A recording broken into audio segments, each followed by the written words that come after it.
오늘 우리가 함께 읽은 본문은 바울이 자신은 한 번도 방문한 적이 없는 골로새 교회 소식을 골로새 교회를 세우고 돌보고 있던 일꾼 에바브라에게서 듣고 골로새 교회를 격려하고 그들이 처한 문제를 바로잡기 위해서 이 편지를 로마 감옥에서 썼습니다. 그러니까 바울이 감옥에서 쓴 옥중 서신 중에 하나예요. 오늘 말씀은 바울 자신의 이야기를 담고 있습니다. 그래서 그 시작이 나는 이제이고 나라는 표현이 여러 번 나오고 있어요. 본문 25절에서 바울은 내가 교회의 일꾼 된 것이라는 이 말로 시작합니다. 그런데 앞서 본문 23절 마지막 부분에서 나 바울은 이 복음의 일꾼이 되었노라고 이야기합니다. 본문 23절에서 바울은 자신을 가리켜 복음의 일꾼이라고 했고, 그리고 25절에서는 교회 일꾼이라고 말씀하고 있어요. 저는 개인적으로 이 순서가 중요하다고 생각합니다. 복음의 일꾼 된 자는 자연스럽게 교회의 일꾼이 됩니다. 왜냐하면 복음은 우리로 예수 그리스도를 만나 그 예수님을 나의 구주와 주님으로 영접하고 우리를 주님의 몸된 교회의 일원이 되게 하기 때문에 그렇습니다. 그래서 우리가 복음을 듣고 제일 먼저 되는 일은 복음의 일꾼이 되는 것입니다. 우리를 부르신 하나님 앞에 감사하며 복음의 일꾼 된 자는 이제 하나님께서 세우신 교회 공동체의 일꾼이 되어 섬기게 돼요. 그래서 교회는 모름지기 복음의 일꾼 된 자들이 공동체를 이루어 교회 공동체를 세워가는 것이 바람직합니다. 그러나 때로는 우리가 그렇게 되지 못해 복음과 무관한 사람들이 교회 공동체 안에 들어올 수도 있고 또 그로 인해서 아픔을 겪기도 합니다. 사랑하는 성도 여러분, 여러분은 여러분 자신을 누구라고 생각하십니까?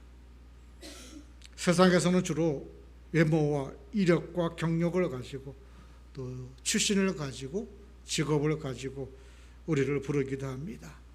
사장님, 전도사님, 선생님, 그죠? 우리 직업을 가지고 이야기할 때가 많아요. 나는 나를 누구로 아는가가 매우 중요합니다. 바울은 예수님을 만나게 되자 예수님의 시각에서 자신을 보기 시작해요. 세상의 기준이 아닌 하나님이 열어주시는 시각에 따라 자신을 보고 나는 복음의 일꾼이다, 교회의 일꾼이다라고 얘기해요. 이건 세상이 주는 시선이 아니라 하나님의 시선으로 바울이 자기를 바라봤을 때 모습인 거죠. 그런데 일꾼이라는 단어는 어떤 의미일까요? 여기서 언급된 일꾼이란 성직자를 가리키는 말이 아니라 말 그대로 일꾼이에요. 종입니다. 교회를 섬기는 모든 자들에게 사용되는 보편적 용어입니다. 사도 바울이 자신을 표현할 때 종 혹은 일꾼이라고 할 때는 그의 신앙 고백이 들어있는 것입니다. 예수 그리스도가 자신을 죄와 죽음으로부터 자유케 하셨다는 것을 고백하는 것이. 그래서 이제 더 이상 내 인생의 주인은 내가 아니라 누구다? 주라는 것이죠. 그래서 종이 아니라 자기는 이제 주님의 종으로서 자유인이라는 것이. 자기를 구원해 주신 예수님의 십자가의 구속의 은혜와 사랑이 너무나 고맙고 감사해서 바울 사도는 이제 나는 자유인이 되었지만 스스로 나는 그 자유를 가지고 예수의 종되기로 결심했다라고 고백하는 고백이 오늘 복음의 일꾼이라는 속에서 교회 일꾼이라는 소리에서 나오는 것이죠. 그런가 하면은 나는 무익한 종이라고까지 바울은 하나님 앞에서 자기를 낮춥니다.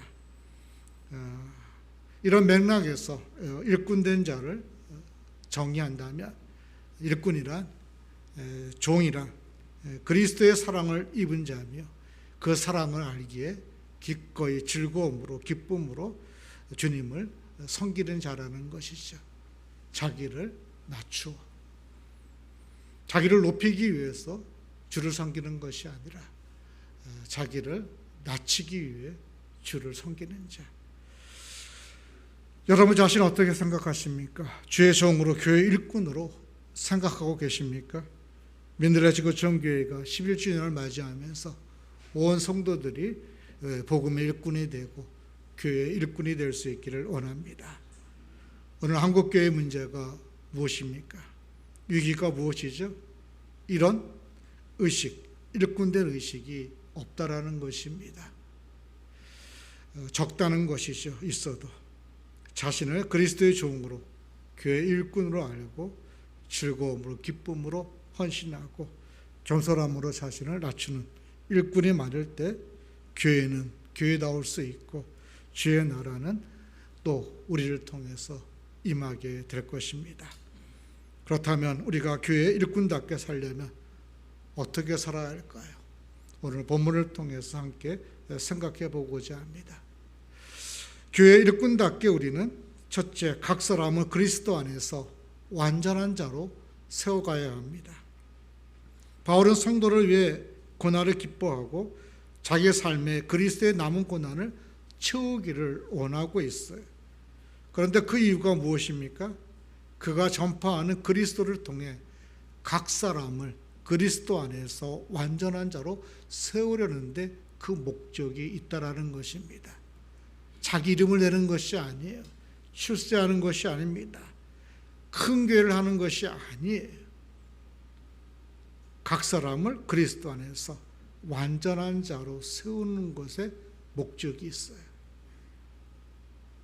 본문 28절입니다. 함께 읽겠습니다.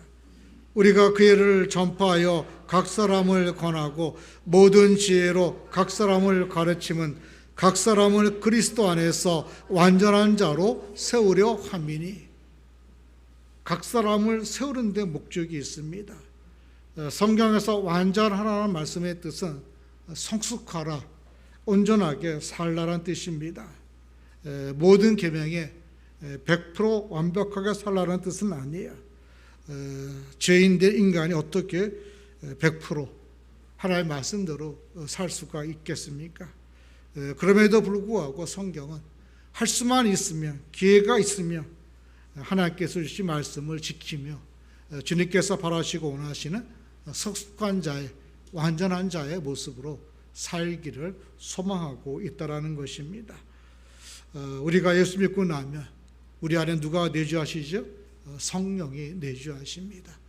따라서 우리가 성령을 따라 살게 되면 우리의 삶이 바뀔 수밖에 없어요.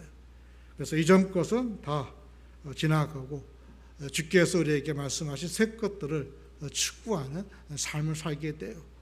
예수 믿고도 우리가 계속 이전 것을 쫓고 있다면 내가 고백하는 이 신앙 고백이 진짜인지 가짜인지를 구분할 필요가 있습니다. 진짜는 바뀔 수밖에 없어요. 구약 성경에 보면 노아도 당대의 완전한 자라고 평가를 받았습니다. 욥도 온전하고 정직하여 하나님을 경외해서 악에서 떠났다라고 이야기하는가 하면 예수님도 마태복음 5장 48절에서 하늘에 계신 너희 아버지가 온전하신 것 같이 너희도 온전하라고 말씀하셨어요. 퍼펙트라는 것이죠. 그러나 이 단어는 우리가 계명을, 말씀을 100% 따를 수 있다는 얘기는 아닙니다. 어떻든 간에 기회 있을 때마다 성령께서 이끄시는 대로 나를 어떻게 한다? 내려놓고 주께서 말씀하신 대로 따라 살라라는 것이죠. 그래서 이전보다는, 어제보다는 성숙한 모습으로, 장성한 모습으로 살라는 것이죠. 부모가 자녀를 키울 때 기쁨은 뭐죠? 이 자녀가 자라는 것입니다. 그죠? 근데 어느 날 자라는 것이 멈추면 어떻게 됩니까? 걱정이 앞서게 되는 것이죠. 하나님도 우리가 예수님을 믿고 구원받은 하나님의 백성된 자로서 우리가 이제는 하나님께서 말씀하신 말씀을 따라 살기를 원하실, 그래서 교회의 일꾼을 세우시고 복음의 일꾼을 세우십니다. 하나님께서 혼자 다 하실 수 있지만 하나님께서는 이 일을 혼자 하지 아니하시고 성도들을 세워서 우리를 하나님 앞에서 점도 없고 흠도 없이 평강 가운데 살 수 있도록 만드시기 위해서 오늘 우리가 일꾼들을 세웠다는 것이죠.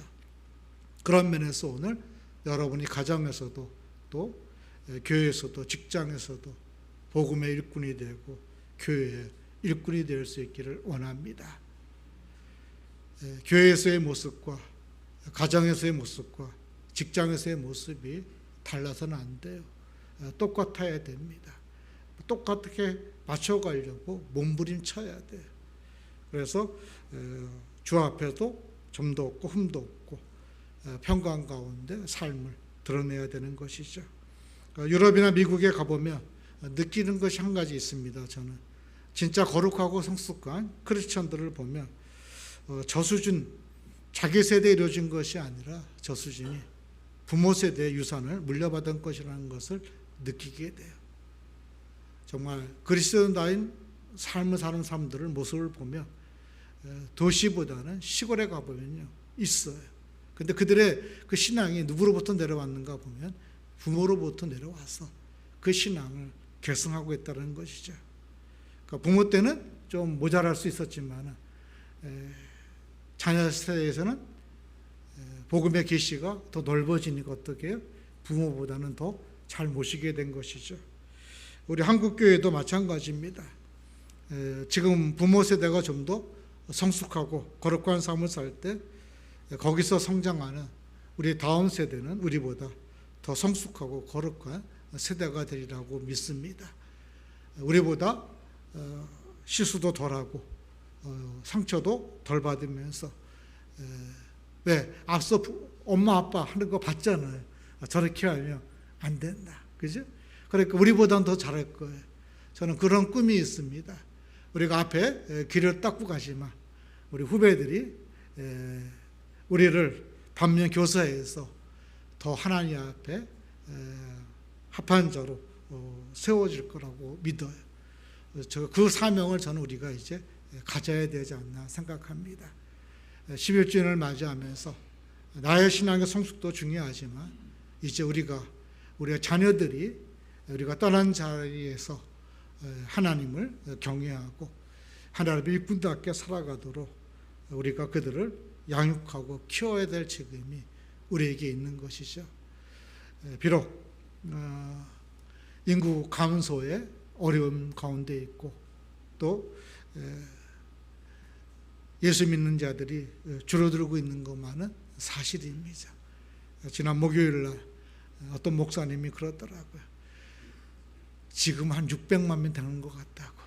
더 줄어든 것 같다고. 사실적으로 더 줄어들 거라고 대답해요. 결국은 소수의 남은 자만이 신앙을 유지해 갈 수 있는데 그 남은 자들이 어디를 통해서 가정교회를 통해서 시작이 될 거라는 거죠. 그런 면에서 우리 민들레 지구촌교회가 가정교회를 든든히 세워갈 수 있기를 원합니다. 우리 김영서 집사님 가정 봤지만 다 나오니까 좋잖아요. 근데 이게 쉬운 일이 아닙니다. 가족이 함께 어떻게 해야 돼요? 뼈를 깎아지는 노력과 수고가 필요해요. 그런 면에서 저는 여러분의 가정이 오늘 이 자리에서 예배드리는 여러분을 통해서 세워지기를 원합니다. 그의 복음의 일꾼이요 교회 일꾼의 모습이에요. 무너진 여러분의 가정 또 직장을 세우기 위해서 하나님께서 여러분을 부르신 거예요. 단순히 예배당에서 교회 공동체 일꾼만 되게 하는데 목적이 있는 것이 아니에요. 그것이 성경 읽고 복음 전하는 것이죠. 민들레 지구촌교회 11주년을 맞이하면서 오늘 가정과 직장교회의 비전을 다시 한번 정리할 수 있기를 원합니다. 교회 일꾼답게 우리는 둘째 우리에게 주신 것으로 세워주어야 합니다. 본문 28절입니다. 함께 읽겠습니다. 시작. 각 사람을 권하고 모든 지혜로 각 사람을 가르침은 각 사람을 그리스도 안에서 완전한 자로 세우려 함이니 바울은 여기서 나라는 표현보다 우리라는 표현을 사용하죠.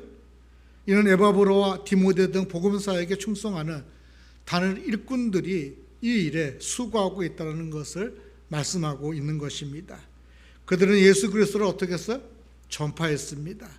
개인적으로 각 사람에게 권하고 또 가르쳤어요. 권한다는 것은 경계하는 것으로 회개와 관련된 것입니다. 가르친다는 것은 하나님의 말씀을 가르치는 것이죠. 한 개인이 그리스도 안에서 하나님 자녀답게 성장하고 자라는 데는 복음도 중요하고 또 가르침도 중요하고 권함도 중요합니다. 그런 면에서 우리가 하나님께서 내게 주신 은사와 재능을 가지고 전파할 자는 전파하고 가르칠 자는 가르치고 권면할 수 있는 자는 권면할 수 있어야 돼요. 그럴 때 교회 공동체가 어떻게 돼요? 그리스도 안에서 완전한 자로 성숙한 자로 세워지는 것입니다. 가정교육은 혼자 하는 것이 아니에요. 온 가족이 하는 것입니다. 부모, 자식 함께 어우러져서 하는 것이 연약하고 상처받은 자들이 서로 있지만은 그 가운데서 어떻게 하면 깎이고 다듬어지는 거예요. 또 그 가운데 은사 받은 자들이 가진 자들이 없는 자들 어떻게 섬겨야 되는 것이죠.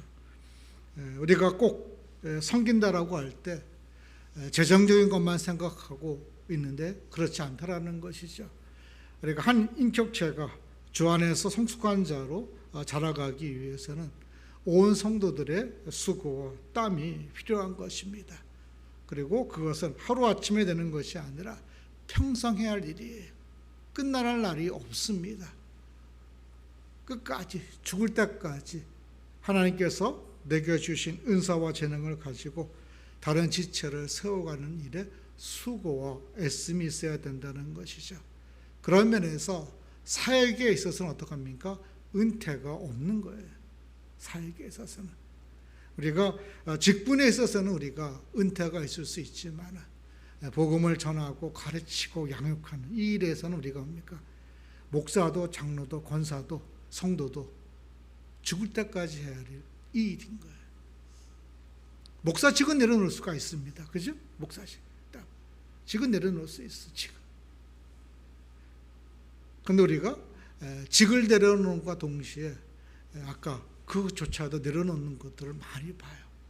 우리 교회 김명수 장로님 같은 경우에는 직을 내려놓고서도 참으로 5년 동안 제가 부탁하기는 분명 1년이었는데 그럼에도 불구하고 교회가 세워질 때까지 묵묵히 해오셨다는 거죠. 은퇴가 끝이 아니에요.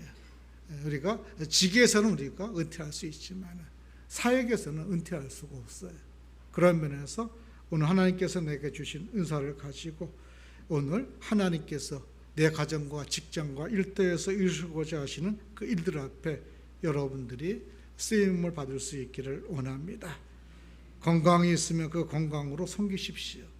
또 재산이 있으면 재산으로, 재능이 있으면 재성으로, 말할 수 있는 입술이 있으면 입술로, 들을 수 있는 귀가 있으면 귀로, 걸어 다닐 수 있는 발이 있으면 발로, 손이 있으면 손으로, 눈이 있으면 눈으로 지금 내게 주신 것으로 다른 사람을 또 가족을 섬기면 되는 것이에요. 이것이 주님께서 우리에게 원하시는 것입니다.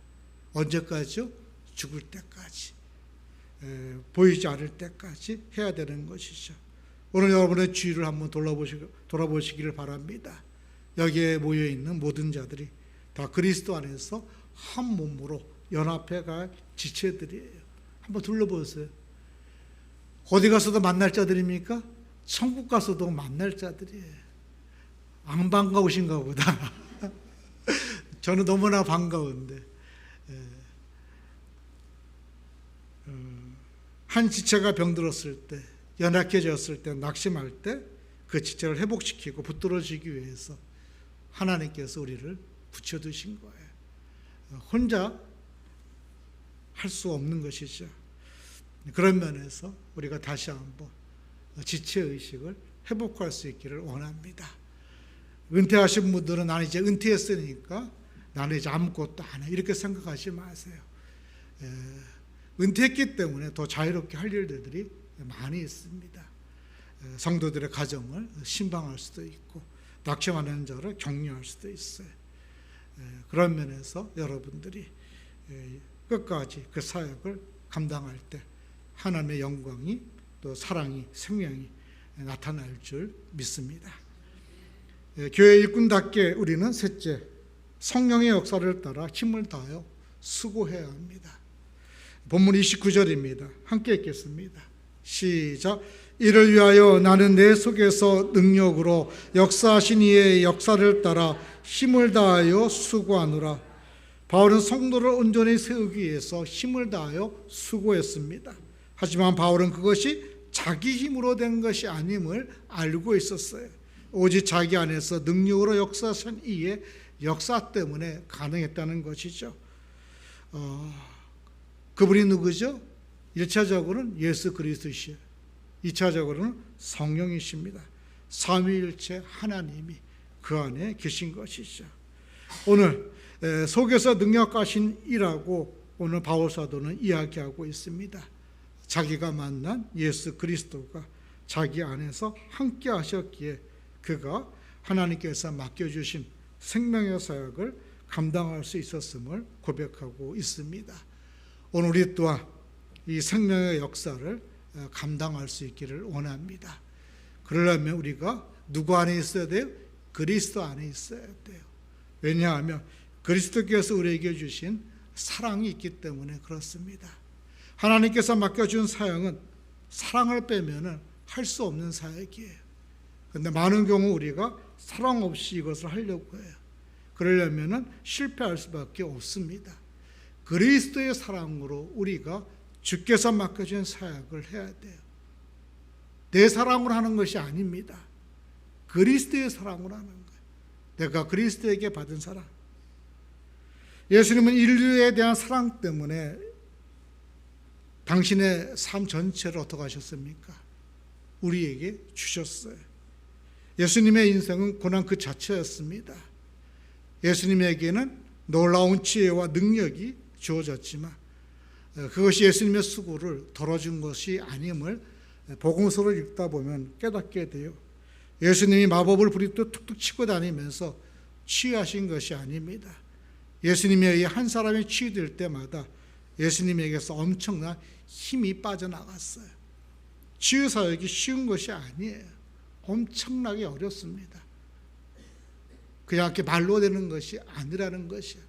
내 안에 생명이 빠져나가는 것을 느낄 수밖에 없어요. 그러면 어떡합니까? 되게 힘들어. 그래서 피할 수밖에 없습니다. 저 역시 그런 사람이 하나니까요. 치유사역이 너무 힘들어. 그래서 하나님 앞에 그랬어요. 말씀 사역할 테니까 이 사역을 그만두게 해달라. 치유사역하고 나면 말씀을 볼 수가 없어요.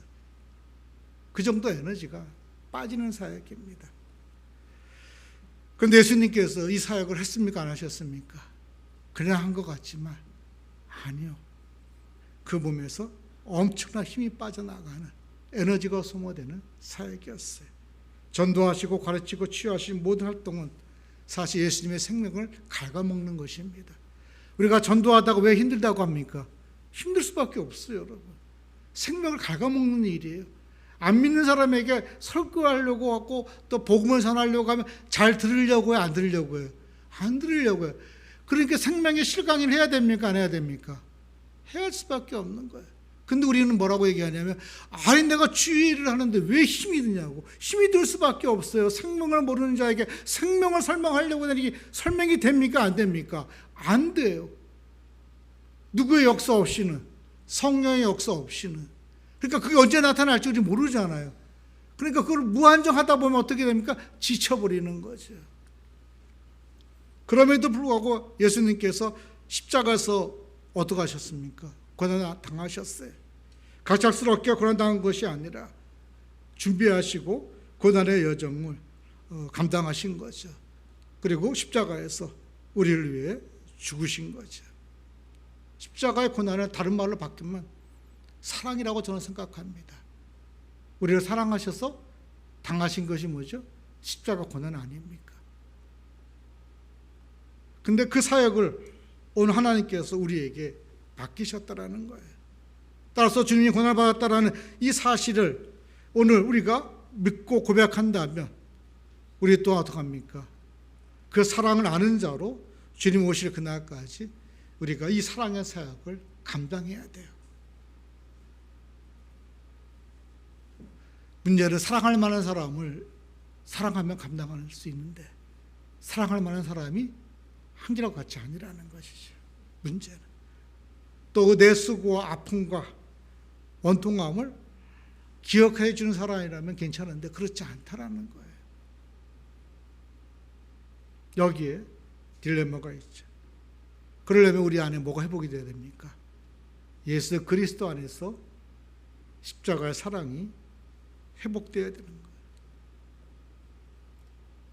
우리가 남은 사역, 이 사랑을 해야 되는 거지. 가정에서, 직장에서, 일터에서. 여러분이 그 사랑을 한다고 해서 알아줄 거 없어요, 거의요. 돌아오는 것은 오히려 비난일 수 있습니다. 그럼에도 불구하고 그 길을 가야 할 사람들이 우리라는 것이죠.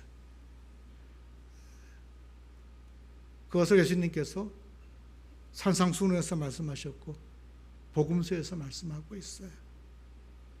우리 민들의 지구촌교회 존재의 목적은 원수 사랑입니다. 원수 사랑. 저도 원수 사랑하지 못해요. 싫은데 어떻게 해요? 근데 하나님이 계속 올려요. 그럼 어떡하면? 계속 거부하는 거죠. 쉬운 일이라면 주님께서 오실 이유가 있을까 없을까요? 없죠. 그렇잖아요, 여러분. 쉬운 일이라면. 어려운 일이에요. 그러나 마지막 시대는 사람들이 뭐에 배고파합니까, 여러분? 사람들이 사랑에 배고파요, 여러분. 그죠? 돈 있는 사람도 궁극적으로 뭐 달라는 겁니까, 여러분? 사랑 달라는 거예요. 권력자본자도 마찬가지고. 왜 외롭습니까? 나를 사랑하는 사람이 없다고 느껴지니까 외로운 거예요. 왜 두렵습니까? 나를 사랑하는 사람이 없다고 생각하니까 두려운 거예요. 왜 불안합니까? 나를 사랑하는 사람이 없다고 생각하니까 그래요. 그렇다면 지금 우리가 가지고 있는 이 믿음이 진짜일까요? 가짜일까요? 물어봐야 되겠죠. 그죠? 물어봐야 돼요. 그럴 때 우리가 죽음에서 자유할 수 있고 생명 가진 자로서 진짜 사랑을 할 수가 있어요. 하나님 우리가 진짜 사랑으로 세상을 치유하고 세상을 변화시키기를 원해요. 종교인으로서가 아니라 신앙인으로서 복음의 일꾼으로서 교회 일꾼으로서 민들의 지구촌 교회가 그 일에 부름받았음을 기억하면서 다시 한번 우리가 십자가의 사랑을 회복할 수 있기를 주의 이름으로 축원합니다. 기도하시겠습니다.